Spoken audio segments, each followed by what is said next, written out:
अग्निद्र के 9 बेटे हुए। सबसे बड़ा बेटा थे अजनाभ। उस अजनाभ खंड महाराज अग्निद्र ने इस एक खंड के 9 खंड किए और 9 खंड करके सबसे जो पहला खंड था जिसका नाम था अजनाभ खंड, वह अपने बेटे बड़े बेटे को नाभि को प्रदान किया। राजा नाभि का विवाह मेरु देवी के साथ में हुआ, पर कोई पुत्र नहीं था, इसलिए ब्राह्मणों का सहयोग लेकर के पुत्रेष्टि यज्ञ कराया। जैसे ही पुत्रेष्टि यज्ञ पूरा हुआ तो पुत्रेष्टि यज्ञ के बाद में भगवान प्रकट हो गए और भगवान ने कहा, हे मेरु महाराज क्या चाहिए? तो नाभि ने कहा, नाभि बोल नहीं पाए। ब्राह्मणों ने कहा, महाराज आपके जैसा हमारे राजा को पुत्र चाहिए। भगवान ने कहा, मेरे जैसा मैं कहां से लाऊं, क्योंकि मेरे जैसा तो मैं ही हूं। तो ब्राह्मणों ने कहा, महाराज आप ही हमारे राजा के वहां पुत्र के रूप में हो जाइए। भगवान ने वरदान दिया और वही महाराज नाभि के वहां पर कालांतर में स्वयं भगवान ऋषभ देव जी के रूप में भगवान ने राजा नाभि के वहां उतार लिया। बोलिए श्री ऋषभ देव भगवान की जय। साक्षात भगवान का प्राकट्य हुआ। ऋषभ देव जी ने अपनी तपस्या के द्वारा अपने राज्य को ऐसा हरा भरा बना दिया, योग शक्तियों के द्वारा। तो इंद्र को ईर्ष्या होने लग गई।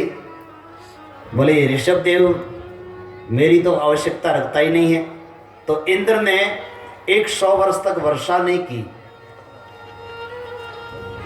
पर महाराज ऋषभ देव जी ने अपने योग शक्ति के द्वारा वर्षा कराई और अपनी प्रजा को दुखी नहीं होने दिया योग शक्ति के द्वारा। और इंद्र को पता चला, अरे राम राम, मेरे बिना भी तो वर्षा हो गई। तब इंद्र लज्जित होकर के अपनी बेटी जयंती का विवाह ऋषभ देव जी के साथ में किया और पुनः क्षमा याचना मांगी।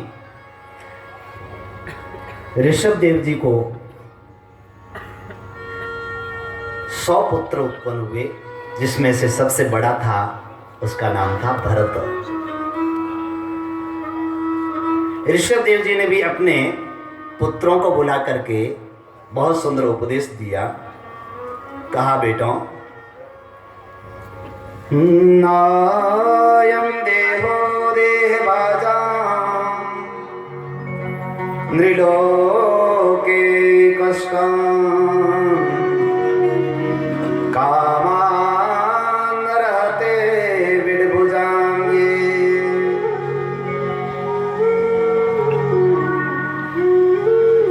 ऋषभ देव जी ने अपने पुत्र को दिव्य उपदेश दिया। बोले, बेटों, ये जो मनुष्य जीवन मिला है केवल भोग भोगने के लिए नहीं मिला है, क्योंकि भोग तो हर योनि में मिलेगा।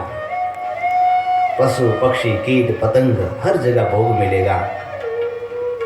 बेटों, संसार में 2 प्रकार के सुख होते हैं। एक होता है विशेष सुख और महाराज दूसरा होता है ब्रह्मानंद। विषयानंद और ब्रह्मानंद, 2 आनंद संसार में है।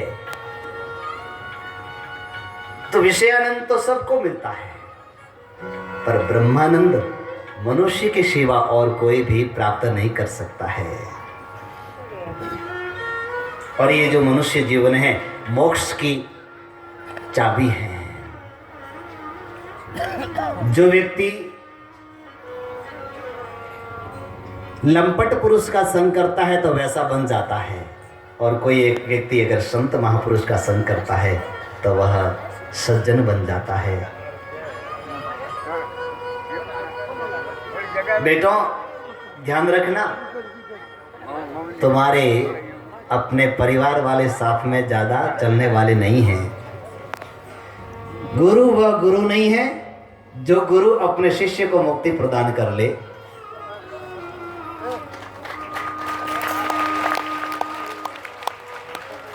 श्री ऋषभदेव जी ने कहा, गुरुर्न सस्यात् स्वजनो न दस्यात्, पिता न दस्यात्, जननी न सस्यात्। वह गुरु नहीं है जो अपने शिष्य को परमात्मा के चरणों में लगा दे। वह स्वजन नहीं है जो अपने स्वजन को परमात्मा के चरणों से जोड़ दे।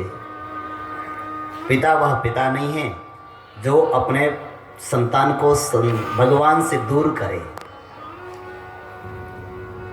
वह माँ नहीं है जो भगवान से अपने संतान को दूर करे।